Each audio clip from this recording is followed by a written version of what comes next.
এমন যুবক যে যুবক তার যৌবনটাকে আল্লাহর ইবাদতে কাটিয়েছে। এখানে এই যে আপনারা যারা বসে আছেন বেশিরভাগই হচ্ছেন যুবক, বেশিরভাগই সবাই তো যুবক। আমি তো বয়স্ক তেমন কাউকে দেখতে পাচ্ছি না, দু একজন ছাড়া, দু একজন তাও খুব বয়স্ক না, আমাদের কাছাকাছি বা কিছু বড় হবে, ঠিক কিনা? সাধারণত যুবক ধরা হয় কোন বয়স থেকে কোন বয়সে? লেটস সে 20 থেকে 40, তাই না? 20 থেকে 40, এই 20 বছরের সময়টা হচ্ছে একেবারে জীবনের সবচাইতে মাহেন্দ্রক্ষণ। এত শক্তি, সম্ভাবনা, টকবগে যুবক। যুবকদের মধ্যে আল্লাহ অনেক প্রাণ শক্তি দিয়েছে। এরা বিপ্লব ঘটায় ফেলতে পারে, এরা সময়ের গতি স্রোতকে পাল্টে দেয়, সাগরের স্রোতকে উল্টে দেয়, এরা বিপ্লব করে ফেলে, ইতিহাস রচনা করে, ঠিক কিনা? এই যুবক তার যৌবনের মোক্ষম সময়টা অন্যায় করে কাটায় না, আজে বাজে কাজ করে কাটায় না, জুলুম করে কাটায় না, দুর্নীতি করে কাটায় না, টেন্ডারবাজি, চাঁদাবাজি, মিথ্যা, খারাপ কাজ, কোন এই ধরনের কাজের সাথে নিজেকে জড়িত রাখে না, বরং নাশা ফি ইবাদাতিল্লাহ, আল্লাহর ইবাদতে সে তার জীবনটাকে কাটায়। এজন্য যৌবনের এই সময়টা প্রিয় ভাইরা অনেক দামি, এটা বেশি দিন থাকবে না। রং ধরা যৌবন জং ধরে নাই, শেষ। এ দেখতে দেখতে ছোট্ট কিশোর হয়ে পৃথিবীতে এসেছিলেন, শিশু ছিলেন, কিশোর, তারপর এখন যুবক, কিছুদিন পরে বিয়ে করে থাকলে দেখবেন যে আল্লাহ ঘরে মেহমান পাঠিয়ে দিলে বাবা হয়ে গেছে। কিছুদিন পরে মেয়েটার বিয়ে দিলে এরপর কি হয়ে যাবেন? শ্বশুর হয়ে যাবেন, এরপরে নানা হয়ে যাবেন, দাদা হয়ে যাবেন। এই তো জীবন, this is the circle of life. রং ধরা যৌবন জং ধরে শেষ, এটা থাকে না খুব বেশি দিন। এই জন্য এই যৌবনের এই সময়টাকে যারা আল্লাহর ইবাদতে তারা কাটিয়েছে, তাদেরকে আল্লাহ তাআলা আরশের নিচে ছায়া দিবেন, নাশা ফি ইবাদাতিল্লাহ। এবং যৌবনের ইবাদতকে আল্লাহ তাআলা খুব বেশি পছন্দ করে। ইবাদতটা অনেক ব্রড সেন্সে যদি আপনি চিন্তা করেন, অনেকে মনে করে যে শুধু নামাজ পড়া, শুধু রোজা রাখা, শুধু জিকির করা এটাই ইবাদত। আসলে ব্যাপারটা কিন্তু এমন নয়। মানব কল্যাণে আপনি যাই করেন, আল্লাহ তাআলার আদেশ পালনে আপনি যাই করেন, সবটাই ইবাদত, ঠিক কিনা? আপনি যদি রক্ত দেন, মুমূর্ষ রোগীকে বাঁচাতে রক্তের প্রয়োজন হয় না? আপনি যদি তাকে বাঁচাতে রক্ত দেন, এটাও ইবাদত। আপনি পরিবেশকে সুন্দর রাখার জন্য গাছ লাগালেন, এটাও ইবাদত। আপনি একজন মানুষ বিপদে পড়েছে, it doesn't know what to do, আপনি তাকে কনসালটেশন করলেন, কিছু সুন্দর পরামর্শ দিলেন, গাইড করলেন যে এইটা ভুল, এইভাবে করো।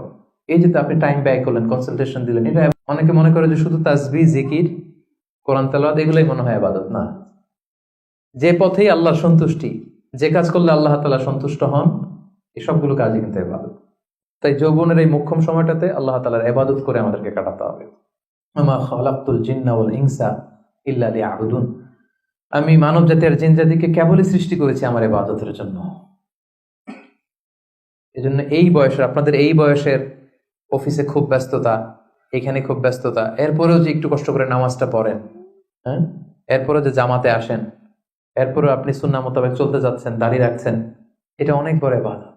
এটা আল্লাহ তাআলার কাছে অনেক বেশি প্রিয়।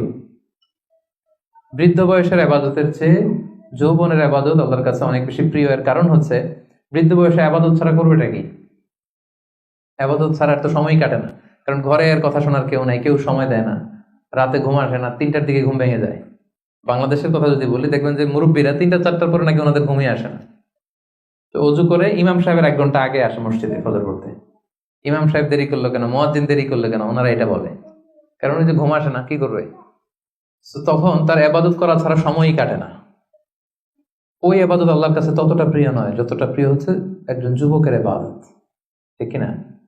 আপনি যৌবন কালে যদি আল্লাহ তাআলা দাসত্ব করতে পারেন, ইবাদত করতে পারেন, আপনার বার্ধক্যে উপনীত হওয়ার পরে ইবাদত করতে না পারলে আল্লাহ তাআলা ইবাদত দিয়ে আপনার আমলনামা পূর্ণ করে দিবে,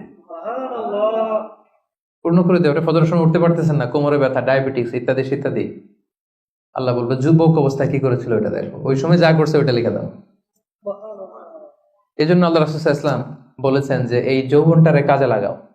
আল্লাহ রাসূল সাল্লাল্লাহু আলাইহি ওয়াসাল্লাম বলেছেন 5টা বিষয় আসার আগে 5টা জিনিসকে কাজে লাগাও। এর মধ্যে একটা হচ্ছে শাবাবাকা ক্বাবলা হারামিক, বার্ধক্য আসার আগে যৌবনকে কাজে লাগাও।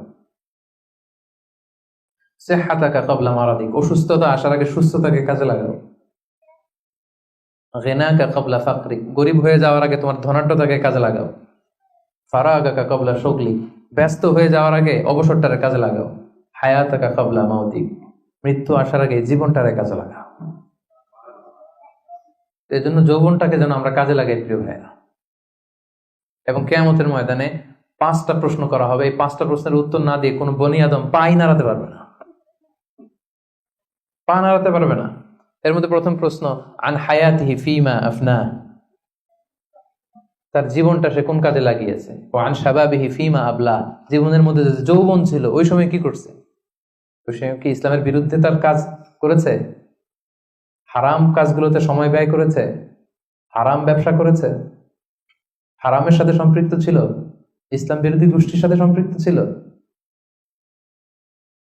আপনাকে জিজ্ঞেস করা হবে যে এই যৌবনের সময়টা আপনি কি কাজে লাগিয়েছেন, নাকি ইসলামের পক্ষে ছিল, যা করেছে ইসলামের পক্ষে কাজে লেগেছে।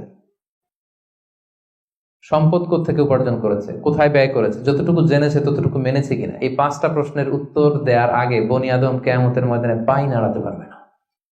এই জন্য দ্বিতীয় শ্রেণী হচ্ছে ওয়াশাবুন নাশাআ ফি ইবাদাতিল্লাহ, এমন যুবক যে তার যৌবনকে আল্লাহর ইবাদতে কাজে লাগিয়েছে।